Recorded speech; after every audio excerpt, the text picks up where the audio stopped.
세상에 떠도는 기묘한 괴담들. 첫 번째 이야기, 쌍계사의 폐호텔에 놀러가서 실제로 겪었던 실화괴담. 박박 볶아대는 더위 속에서 지침을 느낀 저와 친구들은 더위를 날릴 방법을 궁리하던 중 흉가 체험을 해보기로 결정했습니다. 조사를 시작하자 얼마 지나지 않아 쌍계사 폐호텔을 알게 되었습니다. 여러 프로그램에서 다른 곳들은 과학적으로 분석해 흥미를 잃게 했지만 쌍계사 폐호텔은 후기부터 심상치 않았습니다. 심령사진도 많이 찍혔다고 했고 포크레인을 동원해 철거하려 하면 경계선에서 전기가 나가버린다는 이상한 이야기도 있었습니다. 게다가 체험자들 사이에서는 2층 복도에서 도깨비 형상의 얼굴이 벽을 긁으며 돌아다닌다는 소문도 돌고 있었죠. 장난 아니다. 무지 재미있겠네. 영진이가 들뜬 얼굴로 말하며 마우스를 두드렸습니다. 그래서 언제 갈 건데? 제가 물었습니다. 이번 주 토요일 어때? 보충 없어. 준호가 말했습니다. 좋아, 그럼 토요일로 정하자. 영진이가 결정했습니다. 보충 없는 토요일, 날씨는 하염없이 맑음. 금상첨화라는 말이 딱 어울리는 날이었습니다. 금요일이 되자 친구들과 운동장을 가로질러 걸으며 계획을 세웠습니다. 모든 계획을 세운 뒤 헤어져 집으로 돌아오던 길. 친구 하나가 자꾸 한숨을 쉬는 겁니다. 집이 보일 무렵 친구가 말을 걸었습니다. 대충 대답하고 빨리 씻고 싶었지만 친구의 싸늘한 표정을 보고 짜증도 사라졌습니다. 녀석은 굉장히 우울한 얼굴로 이상한 질문을 하더니 인사도 없이 돌아섰습니다. 괜히 찝찝한 기분이 들었습니다. 집에 들어와 세수를 하다 그 친구의 표정이 떠올랐습니다. 불길한 예감이 들었지만 알게 뭐야 하고 넘기며 흉가 체험 준비를 마쳤습니다. 아침이 밝았습니다. 약속 장소에 나가 친구들과 버스를 타고 폐호텔로 향했습니다. 도착하니 이미 어둑어둑한 저녁 6시였습니다. 건물은 오래되어 푸르스름하게 빛나고 있었고 섬뜩함과 추위까지 느껴졌습니다. 재미있겠다. 들어가자. 영진이가 앞장섰습니다. 어두운 표정이던 친구는 작은 구슬을 건네며 이거 몸에 지니고 있어라 하고 웃었습니다. 덕분에 분위기는 한껏 들떴고 우리는 폐호텔 안으로 들어갔습니다. 1층 복도로 들어서자마자 영진이는 쉴 새 없이 카메라 플래시를 터뜨렸습니다. 그만 좀 해. 준호가 말렸지만 영진이는 아랑곳하지 않았습니다. 그때 어두운 표정을 짓던 친구가 웃으며 중얼거렸습니다. 이제 우리가 들어왔는지 알았나 보구마. 그 말을 듣고 다들 한데 모여 걷기 시작했습니다. 그렇게 걷던 중 위쪽 천장에서 쿵쿵쿵 하는 소리가 굉장히 선명하게 들려왔습니다. 뭐야? 놀라 소리쳤고 헛소리 하지마. 준호가 대꾸했습니다. 하지만 식은땀이 흐르기 시작했습니다. 그때 친구가 물었습니다. 니들 굿을 버렸노? 왠지 무서워서 버렸지. 버리지 않은 사람은 저와 상준이 뿐이었습니다. 그 순간 상준이가 천장을 가리키며 말했습니다. 저기 뭐가 있는 것 같다. 다리에 힘이 풀렸습니다. 쿵쿵쿵. 소리가 점점 빠르게 들리더니 계단 쪽으로 이동했습니다. 우리는 본능적으로 뛰기 시작했습니다. 도망치며 뒤를 돌아봤을 때 깨진 유리창으로 비친 달빛, 달에 그것이 나타났습니다. 찢어질 듯 웃는 얼굴, 이상하게 꺾인 팔과 다리, 그리고 우리를 향해 미친 듯이 달려오는 모습. 나가. 높은 목소리가 복도를 가득 채웠습니다. 눈물이 줄줄 흐르고 다리는 멈추지 않고 뛰었습니다. 입구를 뛰쳐나와 도로까지 달렸습니다. 그제야 다리가 멈추고 무너지듯 앉았습니다. 거친 숨소리만 가득한 도로에서 누구도 말하지 않았습니다. 몇 분이 흘렀을까요? 버스를 잡아 타고 돌아왔습니다. 다음 날 친구에게 구슬의 정체를 물었습니다. 그거 귀신 부르는 거다. 그 말에 아무 말도 할 수 없었습니다. 며칠 뒤 우리는 그날 있었던 일을 제대로 정리하기로 했습니다. 기분 나쁜 꿈과 이상한 소문이 계속 따라다녔기 때문이죠. 다 같이 만났지만 누구 하나 입을 떼지 못했습니다. 마침내 영진이가 나섰습니다. 그날 이후로 뭔가 이상하다. 자꾸 누가 따라오는 느낌이 든다. 준호도 고개를 끄덕였습니다. 나도 집에 혼자 있을 때마다 누가 뒤에서 숨을 쉬는 것 같아. 그러던 중 상준이가 말을 꺼냈습니다. 그 굿을 혹시 아직도 가지고 있는 사람이 있어? 저는 가방을 뒤져 구슬을 꺼내 보였습니다. 상준이도 자신의 주머니에서 구슬을 꺼냈습니다. 그 순간 영진이와 준호가 동시에 뒤를 돌아봤습니다. 아무도 없었지만 그들은 누군가가 자신들을 지켜보는 것 같다고 했습니다. 그 말에 우리 모두 긴장했습니다. 그날 이후 저희는 한 가지 이상한 사실을 알게 되었습니다. 페어텔에서 나왔을 때 구슬을 버렸던 영진이와 준호는 비교적 괜찮았지만 구슬을 가지고 나왔던 저와 상준이는 계속해서 악몽에 시달렸습니다. 며칠 뒤 상준이가 갑자기 연락이 끊겼습니다. 그가 집에 있지 않다는 말을 들은 우리는 걱정이 되어서 그의 집으로 찾아갔습니다. 문은 열려 있었습니다. 집안은 엉망이었고 벽에는 이상한 문양이 그려져 있었습니다. 그중 가장 이상한 점은 상준이의 방 한가운데 놓인 낡은 책이었습니다. 책을 펼치자 알아들을 수 없는 문자와 함께 페어텔의 그림으로 보이는 스케치가 그려져 있었습니다. 그리고 한 장 한 장 넘길수록 우리가 봤던 그것이 그려져 있었습니다. 영진이가 말을 꺼냈습니다. 이건 농담이 아니야. 이대로 두면 우리도 위험할지도 몰라. 그 말에 모두 동의하며 어떻게든 상준이를 찾아야겠다는 결론을 내렸습니다. 다음 날 우리는 상준이가 자주 갔던 곳들을 돌며 그를 찾았습니다. 그러다 한 산 중턱에서 이상한 흔적을 발견했습니다.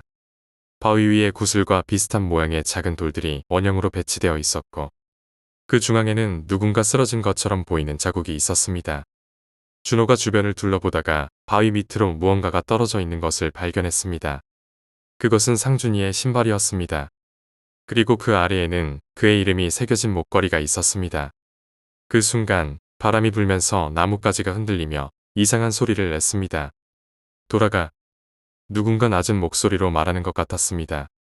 그 소리는 확실히 우리의 뒤쪽에서 들려왔습니다. 돌아보자 아무것도 없었습니다. 하지만 그 순간 모두가 한 가지 확실하게 느꼈습니다. 누군가 우리를 지켜보고 있다는 것. 우리는 상준이를 찾는 것을 포기하지 않았습니다. 하지만 더 이상 그의 흔적을 찾을 수 없었습니다. 며칠 뒤 상준이의 가족에게서 연락이 왔습니다. 그는 페어텔 근처에서 발견되었다고 했습니다. 상준이는 완전히 변해 있었습니다.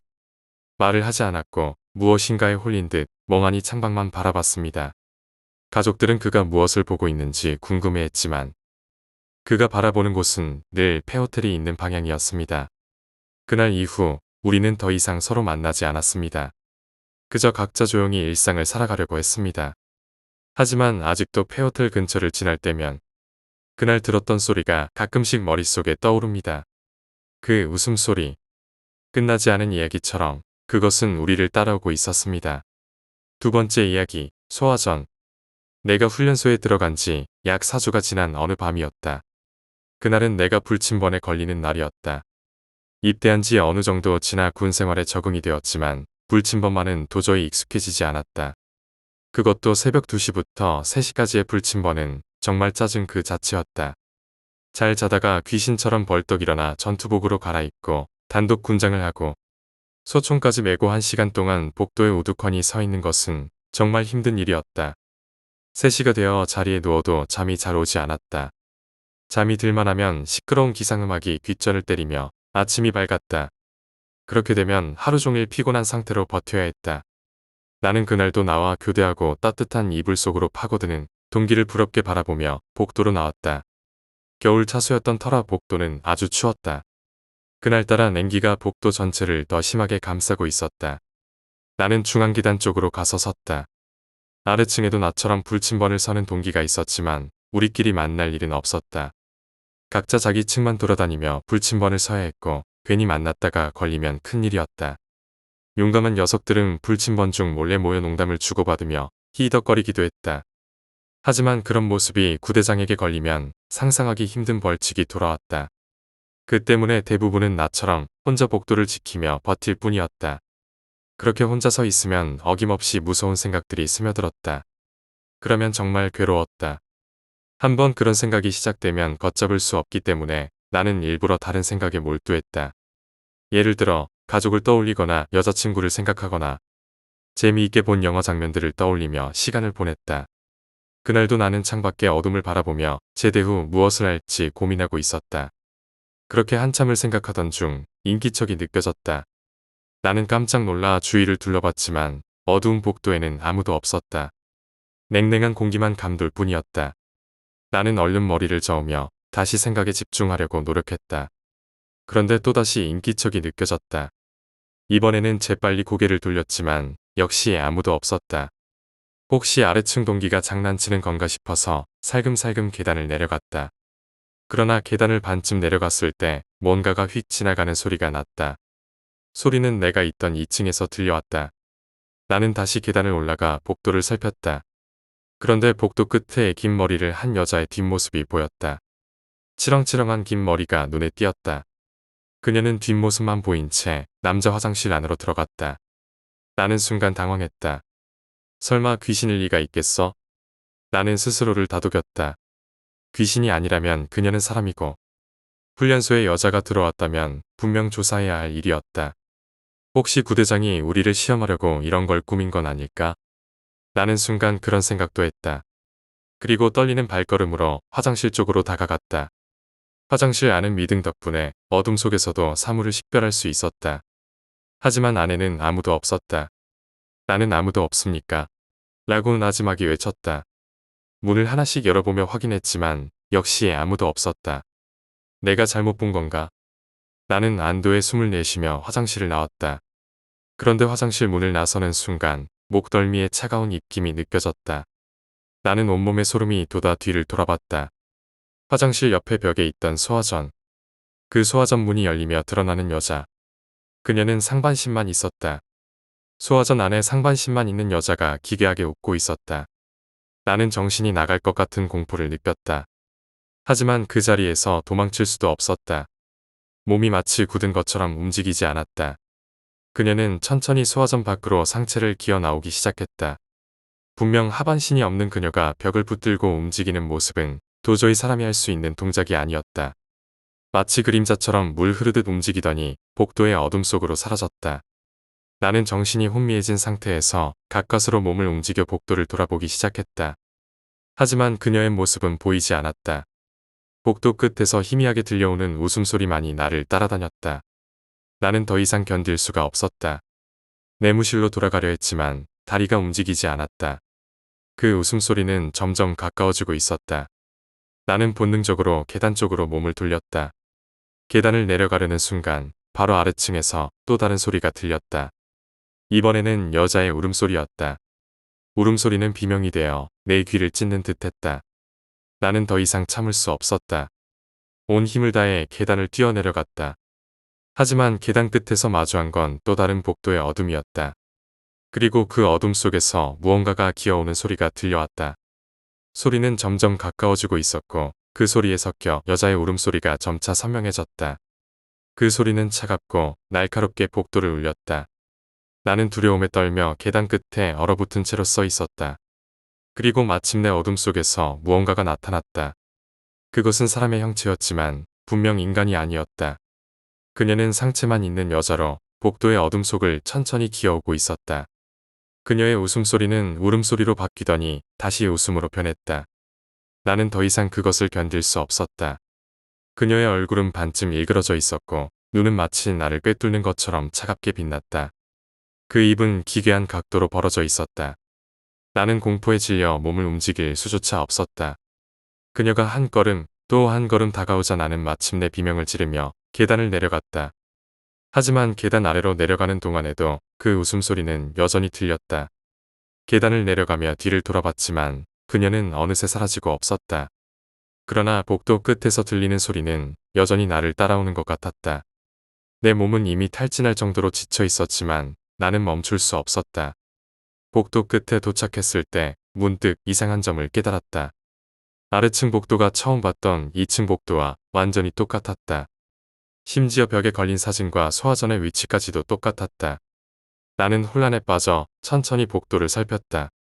그리고 복도 끝에서 다시 그 여자의 기괴한 웃음소리가 들렸다. 그 웃음은 점점 더 가까워졌다.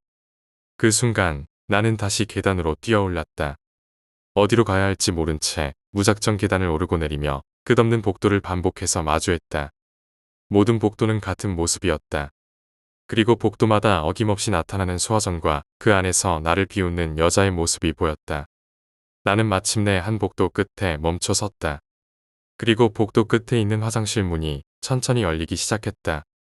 그 문 너머에는 아무것도 없는 어둠이 펼쳐져 있었다.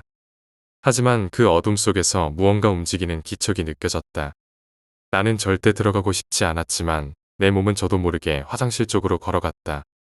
그 문 안으로 한 걸음 한 걸음 들어갈수록 내 몸은 점점 차가워졌다. 그리고 문턱을 넘는 순간 나는 바닥에 무언가 끈적한 액체가 묻어있는 것을 느꼈다. 그것은 피였다.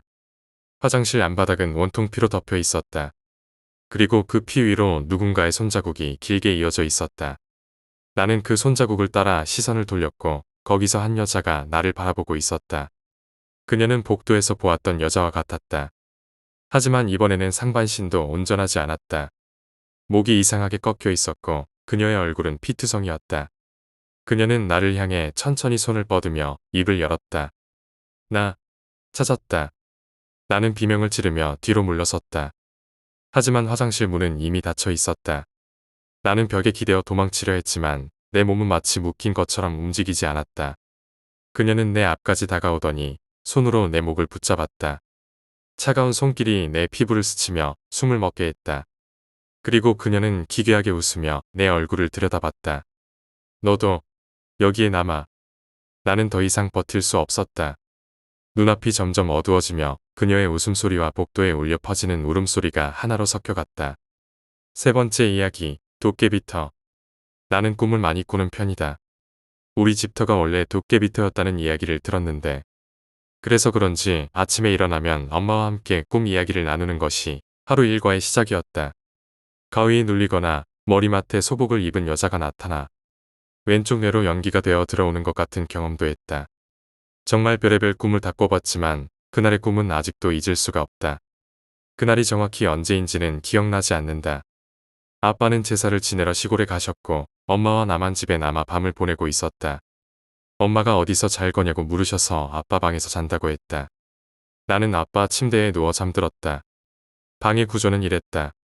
창문 옆에 침대가 있었고 그 맞은편에는 방문이 있었다. 문을 열고 나가면 바로 엄마가 주무시는 방이 있었다.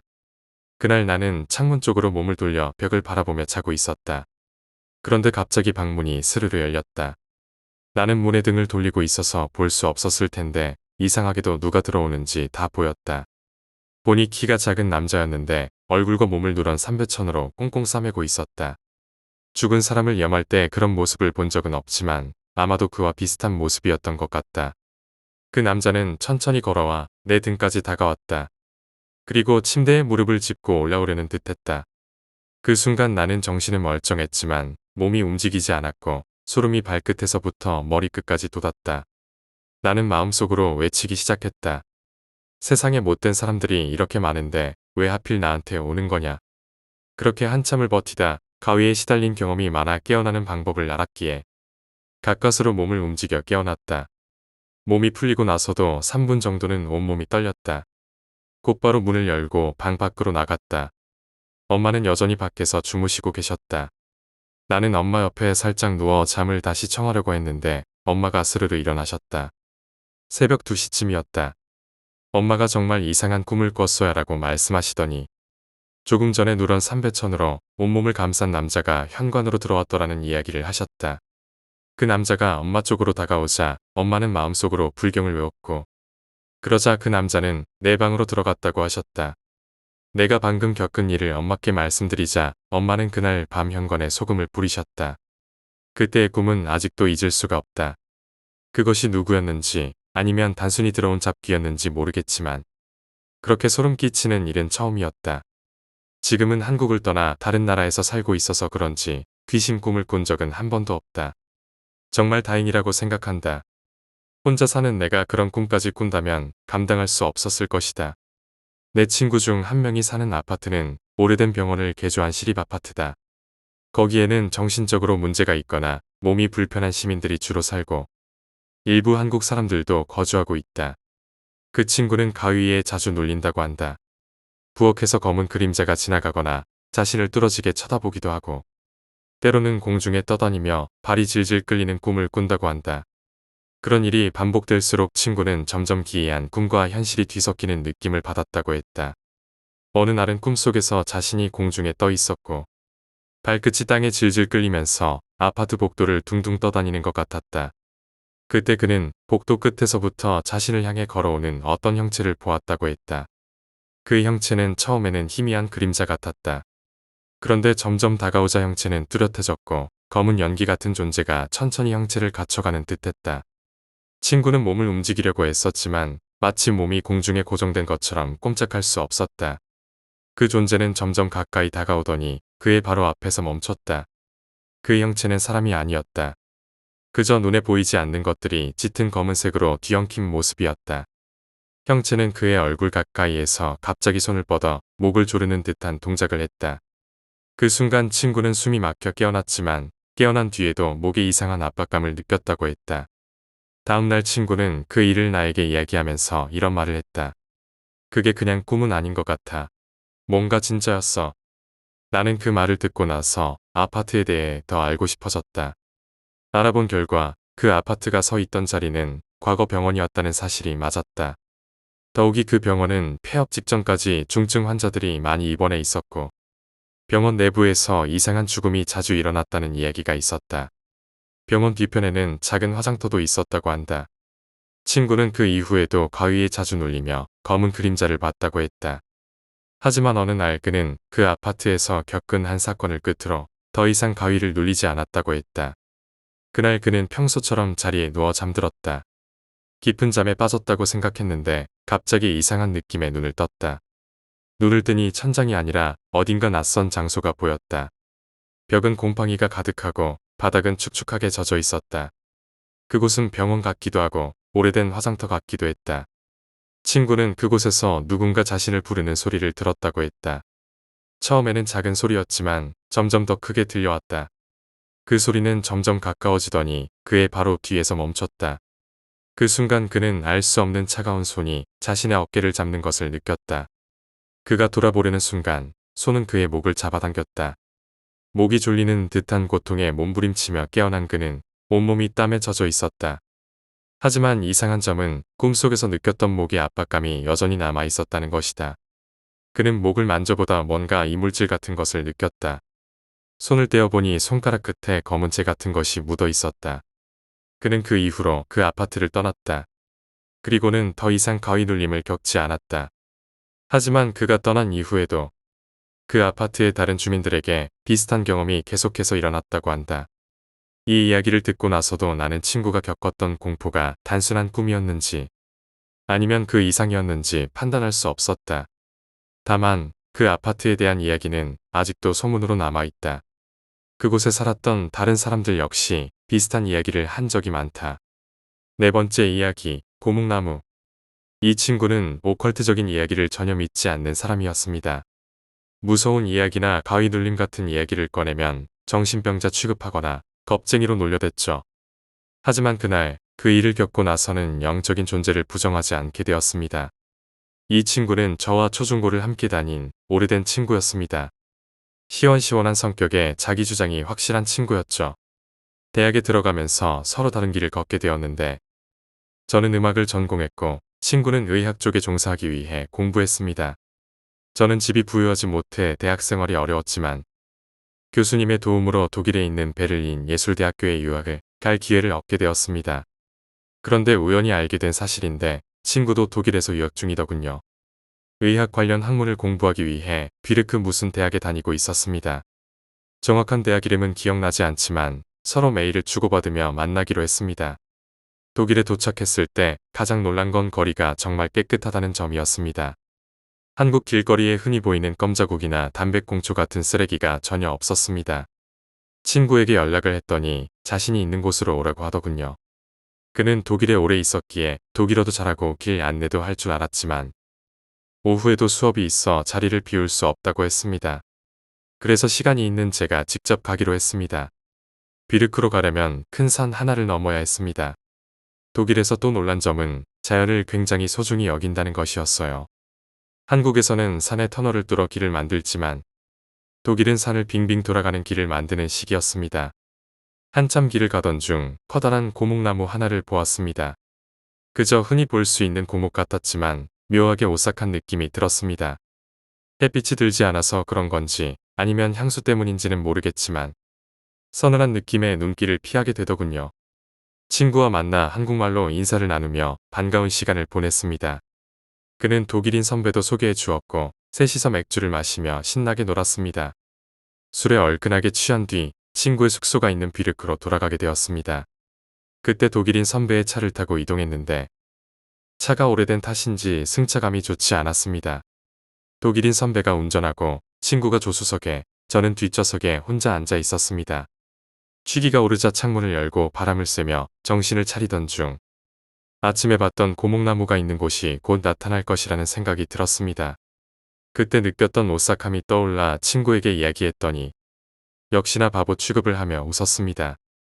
그런데 친구가 그 이야기를 독일인 선배에게도 전하더군요. 선배도 웃으며 귀신 같은 건 없으니 걱정 말라고 했습니다. 늦은 밤이라 차는 막힘없이 달렸고 들리는 건 바람소리와 풀벌레 소리 그리고 낡은 자동차의 엔진 소리뿐이었습니다.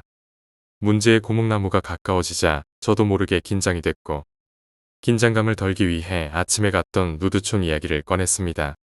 그때 어디선가 잔잔한 노랫소리가 들리기 시작했습니다. 저는 독일어를 잘 못하기 때문에 노래를 가만히 듣고 있었는데 풀벌레 소리가 완전히 사라진 것을 알게 되었습니다. 그리고 노래소리는 이어폰으로 듣는 것처럼 또렷하게 들렸습니다. 친구와 선배는 얼굴빛이 좋지 않았고 제가 왜 그러냐고 물었더니 노래 가사가 섬뜩하다고 했습니다. 대략가족이 불타 죽는 내용이라고 설명하고는 입을 닫더군요. 고목나무가 가까워질수록 노래는 점점 더 크게 들렸습니다. 제가 고목나무에서 나는 소리가 아니냐고 묻자 친구는 세상에 귀신이 어디 있느냐며 선배에게 차를 멈춰달라고 요청했습니다. 차에서 내린 친구는 고목나무 쪽으로 성큼성큼 걸어갔습니다. 저와 선배는 깜짝 놀라 따라가려고 했지만 이미 너무 멀리 가버린 친구를 말릴 수 없었습니다. 친구는 고목나무를 툭툭 치며 웃기 시작했습니다. 귀신이 어디 있어? 하며 호쾌하게 웃던 그 순간 머리 위에서 다시 노래가 들리기 시작했습니다. 독일인 선배는 라이트를 켰고 우리는 그 장면을 보고 숨조차 쉴 수 없었습니다. 친구는 왜 그러냐고 물었지만 저는 손가락으로 위를 가리켰습니다. 위를 본 친구는 비명을 질렀고 저희는 그제서야 정신을 차려 차로 뛰어갔습니다. 친구가 차에 타자마자 미친 듯이 그 자리를 벗어났습니다. 차에서 벗어나 달리는 동안 차 안은 묵직한 침묵이 이어졌다. 누구도 말하지 않았고 숨소리조차 들리지 않을 정도로 고요했다. 얼마나 달렸는지 모르겠지만 뭔가 이상한 기분이 들었다. 문득 창밖을 보니 차창 너머로 아까 그 고목나무가 보였다.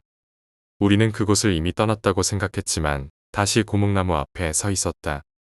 운전하던 선배가 브레이크를 급하게 밟았다. 여기가 왜 또 나와? 그는 당황한 목소리로 말했다. 친구는 창밖을 바라보며 손을 떨었다. 여기서 벗어날 수 없는 건가? 그의 목소리는 갈라져 있었다. 차 밖에서 무언가 움직이는 소리가 들렸다. 희미한 발소리가 나더니 나뭇잎이 바스락거리는 소리와 함께 무언가가 고목나무 주위를 맴도는 듯했다. 라이트를 켜고 확인하려 했지만 선배는 안 돼, 보지 말라며 손을 떨었다. 그 순간 차창 밖에서 똑똑하고 노크 소리가 들렸다. 셋 모두 동시에 창밖을 바라봤지만 아무것도 없었다. 문을 잠갔어? 친구가 물었다. 선배는 잠금 장치를 확인하며 고개를 끄덕였다. 그러나 곧이어 차문이 철컥하고 열리는 소리가 들렸다. 뒤를 돌아보니 내가 앉아있는 자리에 문이 열리고 있었다. 나는 몸이 얼어붙어 움직이지 못했다. 차 밖에서 검은 형체가 천천히 차 안으로 기어들어오고 있었다. 그 형체는 손과 발을 사용해 기어오르며 머리가 고개를 드는 순간 나는 그것이 아까 그 소녀라는 것을 알아챘다. 하지만 이번에는 얼굴이 찢어진 듯한 모습이었다. 나가라고 친구가 소리쳤다. 나는 손으로 문을 닫으려 했지만 힘이 들어가지 않았다. 소녀는 차 안으로 완전히 들어와 내 앞에 멈췄다. 그리고 입을 열어 노래를 부르기 시작했다. 그 노래는 아까 들었던 것과는 달랐다. 더 낮고 더 기괴한 음조로 마치 내 귓속을 파고드는 듯한 소리였다. 선배는 가속 페달을 밟아 차를 움직이려 했지만 차는 마치 바퀴가 땅에 박힌 것처럼 움직이지 않았다. 친구는 뒤를 돌아보며 나에게 소리쳤다. 뭐라도 해. 밀어내라고. 나는 정신을 차리려 했지만 소녀의 눈에 빨려 들어갈 것 같았다. 그 순간 소녀는 갑자기 사라졌다. 그리고 차는 마치 아무 일도 없었던 것처럼 움직이기 시작했다. 우리는 곧장 그곳을 떠났고 다시는 고개를 돌려보지 않았다. 하지만 그것이 끝이 아니었다. 차가 비르크에 도착한 후에도 이상한 일들이 계속되었다. 숙소에 도착한 친구는 갑자기 온몸에 두드러기가 돋았다. 독일인 선배는 자고 있는 동안 누군가 몸을 누르는 듯한 느낌을 받았다고 했다. 나는 방 안에서 이상한 속삭임을 들었다. 귀에 들리는 것이 아니라 머릿속에서 울리는 듯한 목소리였다. 돌아오지 마라. 너는 내 것이야. 그 목소리는 차갑고 분명했다. 나는 공포에 질려 숙소를 뛰쳐나왔지만 어디로도 갈 수 없었다. 그 이후로도 우리는 어디를 가든 그 소녀의 그림자를 느꼈다. 어둠 속에서, 길모퉁이에서, 그리고 우리가 꿈꾸는 밤마다. 그날 이후로 우리는 다시는 고목나무 근처로 가지 않았다. 몇 달 뒤 친구와 독일을 떠나기 전에 마지막으로 만나 이야기를 나눴다. 그는 인터넷에서 그 지역에 관한 정보를 찾았고 그 고목나무가 한 가족이 비참하게 죽었던 사고 현장이라는 것을 알게 되었다고 말했다. 그곳에서 일어난 모든 일은 설명할 수 없었지만 우리는 다시는 그 소녀를 잊을 수 없었다. 5번째 이야기, 상갓집. 최근에 형부가 상갓집에 다녀온 적이 있었어요. 어른들 말씀으로는 결혼 같은 걸 최근에 치른 사람이 상갓집에 가면 온갖 잡귀들이 질투심에 들러붙는다고 하더라고요. 그래서 언니는 가지 않고 형부 혼자 다녀왔어요. 형부가 집에 돌아왔을 때 언니는 현관문 앞에서 소금을 한 바가지 뿌리는 의식을 치르며 나름 신경 써서 뒤처리를 했어요. 그렇게까지 한 이유는 바로 최근 상갓집 때문이었죠. 저희 엄마는 기가 센 편이에요. 이런 얘기 들어보셨을 거예요. 집안에 호랑이띠가 있으면 강아지도 기죽어서 오래 못 산다고요. 신기하게도 이런 띠에 따른 서열 같은 것이 실제로 맞아떨어지더라고요. 혈액형과 비슷하게 심리적인 요인이 있는 걸지도 모르겠지만요. 엄마는 대한민국 아줌마의 표상처럼 용감하고 활기차게 사시는 분이에요. 불의를 보면 참지 못하시고 아버지가 가끔 회식 때문에 연락 없이 늦게 오시면 집이 발칵 뒤집히곤 했죠. 엄마는 호랑이 띠세요. 얼마 전 아버지께서 상갓집에 가실 일이 생겼어요. 그때 저는 따로 나가 살고 있었고 집에는 엄마와 아빠 그리고 오빠 셋만 살고 있었죠. 엄마는 늘 하시던 대로 아버지께 상갓집 가시기 전 소금을 흰 봉투에 담아 양복 안주머니에 넣어드렸어요. 어르신들의 옛 방법은 제가 알기로 2가지더라고요. 첫 번째 방법은 상갓집 다녀온 사람이 집에 들어오기 전에 소금을 뿌리는 것이고 2번째 방법은 미리 준비한 소금이 담긴 봉투를 상갓집에 두고 오는 거예요.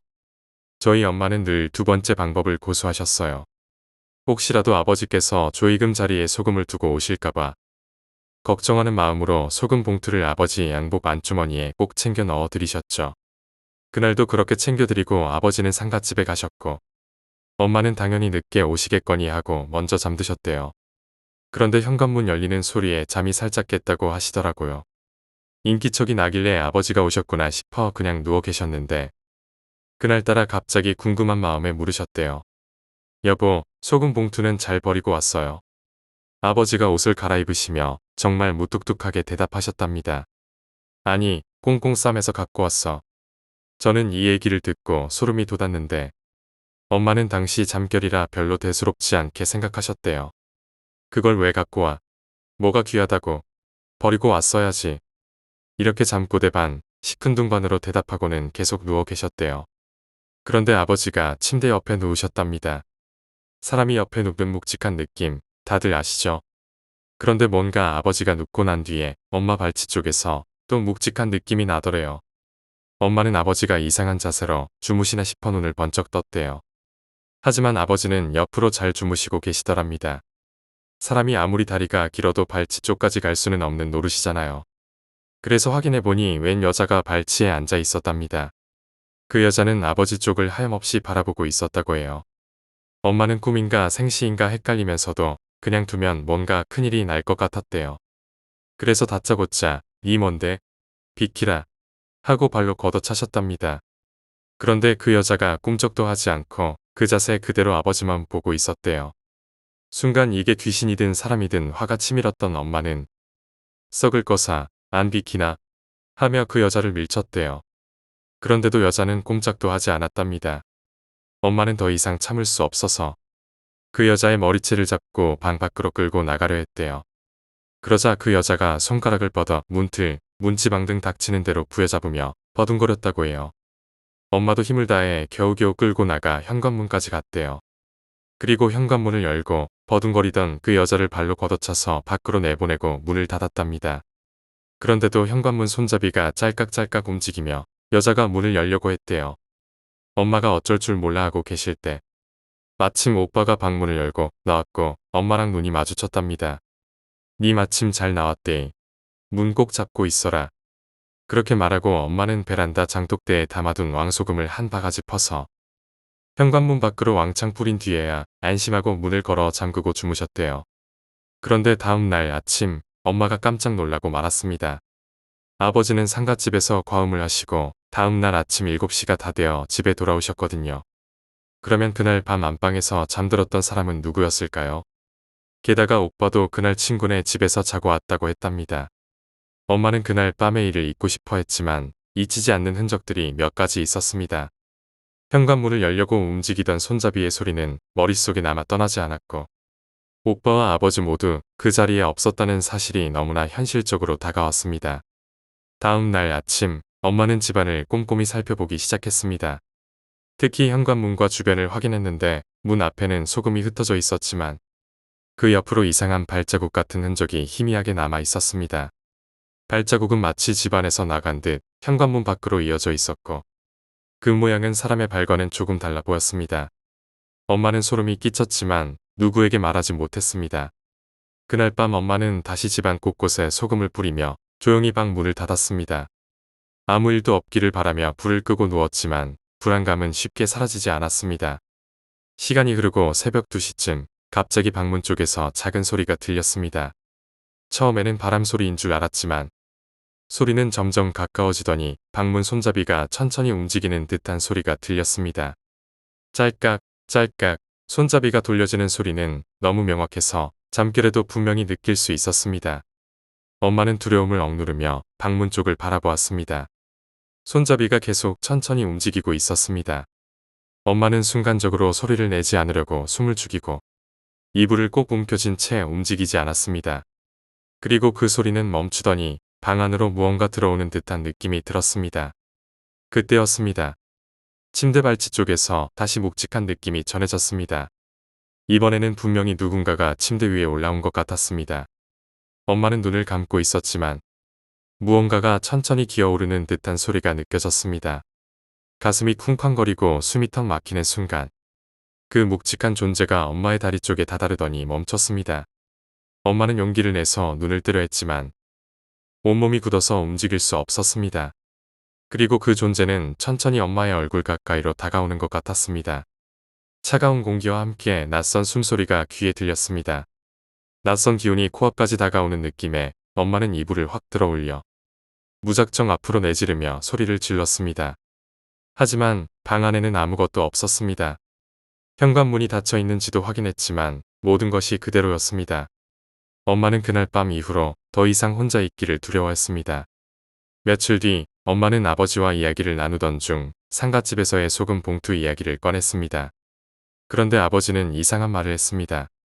소금? 무슨 소금을 말하는 거야? 나는 그런 거 가져간 적 없어. 엄마는 소름이 돋았습니다. 엄마가 분명히 직접 챙겨 넣었던 소금 봉투는 어디로 간 걸까요? 그리고 그날 밤 방 안에 있던 존재는 도대체 무엇이었을까요? 그 이후로 엄마는 상갓집에 가지 않겠다고 단호히 말했습니다. 그리고 집안 곳곳에 소금을 두며 항상 문을 잠그는 것을 잊지 않았습니다. 하지만 그 기억은 여전히 우리 가족의 마음을 무겁게 누르고 있습니다. 6번째 이야기, 소름 끼치는 산장. 아버지께서는 젊은 시절부터 등산을 즐기셨습니다. 제가 태어나기 전까지는 매주 일요일마다 산에 오르곤 하셨습니다. 그런데 어느 날 산에 갔다가 길을 잃으신 적이 있었습니다. 시간이 흐를수록 날은 저물고 주변은 어두워지기 시작했습니다. 날씨까지 싸늘해지자 아버지는 밤을 보낼 숙소나 인가를 찾아야겠다고 생각하셨습니다. 다행히도 산속에서 허름하고 낡은 산장을 발견하셨습니다. 아버지는 안으로 들어가 방에 누우셨습니다. 그런데 눕자마자 몸이 움직이지 않았습니다. 너무 피곤한 나머지 가위에 눌리신 것이었습니다. 가위에서 풀리려고 몸을 이리저리 움직이려 노력하시던 중 문득 천장을 자세히 보게 되셨습니다. 나무로 된 천장에 눈이 하나 보였습니다. 그 눈은 아버지를 유심히 쳐다보며 깜빡이고 있었습니다. 아버지는 가위에 눌려 눈조차 감지 못한 채 그 눈을 바라볼 수밖에 없었습니다. 그러다 결국 피로에 못 이겨 가위에 눌린 상태로 잠에 빠지셨습니다. 다음 날 눈을 뜨니 해가 이미 중천에 떠 있었습니다. 그러나 천장에는 어제 봤던 눈이 그대로 보였습니다. 아버지는 아직 꿈속인지 현실인지 분간이 가지 않아 당황하셨습니다. 하지만 자세히 보니 나무로 된 천장에 작은 구멍이 나 있었습니다. 그리고 그 구멍으로 사람의 눈이 보였던 것이었습니다. 놀란 아버지는 급히 경찰에 신고하셨습니다. 아버지는 경찰에 신고를 마치고 산장을 빠르게 떠나려 했지만 아직 몸이 떨리고 정신이 혼미한 상태였습니다. 경찰이 출동하기 전까지는 그 자리를 떠나지 말라는 지시를 받았기에 아버지는 산장 밖에서 발을 동동 구르며 기다릴 수밖에 없었습니다. 경찰이 도착한 뒤 아버지의 신고 내용을 듣고 산장 내부를 조사하기 시작했습니다. 천장 구멍에서 보였던 눈은 위층 마루 아래에 누워있던 시체의 일부였다는 사실이 확인되었습니다. 시체는 심하게 부패해 악취를 풍겼고 얼굴은 알아볼 수 없을 정도로 일그러져 있었습니다. 하지만 경찰들은 더 충격적인 사실을 발견했습니다. 시체 주변에는 낡은 의자와 작은 구멍을 통해 아래층을 내려다볼 수 있도록 만들어진 흔적들이 있었습니다. 의자에 앉아 누군가가 오래도록 아래층을 관찰했던 것으로 보였습니다. 바닥에는 짧게 잘린 손톱과 머리카락이 어지럽게 흩어져 있었고 흙과 함께 섞인 핏자국이 선명했습니다. 경찰은 산장 전체를 수색하기 시작했지만 그 과정에서 기묘한 점들이 드러났습니다. 산장 안에는 사람의 흔적이 없을 것 같은 곳곳에서 낡고 해진 옷가지, 녹슨 칼, 그리고 오래된 일기장이 발견되었습니다. 일기장에는 이해할 수 없는 기호들과 함께 날 지켜보고 있다라는 문장이 반복적으로 적혀 있었습니다. 경찰들은 이 장소가 단순히 폐가가 아니라 누군가가 장기간 머물며 범죄 행위를 저질렀을 가능성이 있다고 판단했습니다. 특히 일기장의 내용과 발견된 물품들은 산장이 단순히 우연히 지나친 장소가 아니었음을 암시했습니다. 아버지는 경찰의 요청으로 가까운 경찰서에서 몇 시간 동안 진술을 이어갔습니다. 아버지가 경찰서를 떠나기 전 담당 형사가 조심스럽게 말을 꺼냈습니다. 이 산장은 예전부터 이상한 소문이 돌던 곳입니다. 이곳에 오셨던 분들 중에도 길을 잃고 우연히 들어갔다가 흔적도 없이 사라진 경우가 있었습니다. 형사의 말에 아버지는 몸서리를 치며 다시는 그 산에 가지 않겠다고 다짐했습니다. 하지만 그날 이후로도 아버지는 때때로 그 산장과 관련된 악몽을 꾸셨습니다. 그 꿈속에서 아버지는 다시 산장의 방에 누워 천장을 올려다보고 있었습니다. 그리고 천장 구멍에서 또다시 눈이 내려다보고 있었습니다. 꿈속에서 그 눈은 점점 가까워지더니 어느새 방 안으로 들어와 아버지를 향해 속삭였습니다. 보고 있었어. 그리고 또 볼 거야. 꿈에서 깨어난 아버지는 땀에 흠뻑 젖어 숨을 몰아쉬곤 했습니다. 시간이 흘러도 그 꿈은 잊히지 않았고 산장과 관련된 모든 기억은 아버지의 머릿속에 깊이 박혀 있었습니다. 이후 그 산장은 경찰의 조사가 끝난 뒤에도 폐쇄되거나 철거되지 않았고 이상하게도 산에 오르는 등산객들 사이에서 종종 이야깃거리로 남았습니다.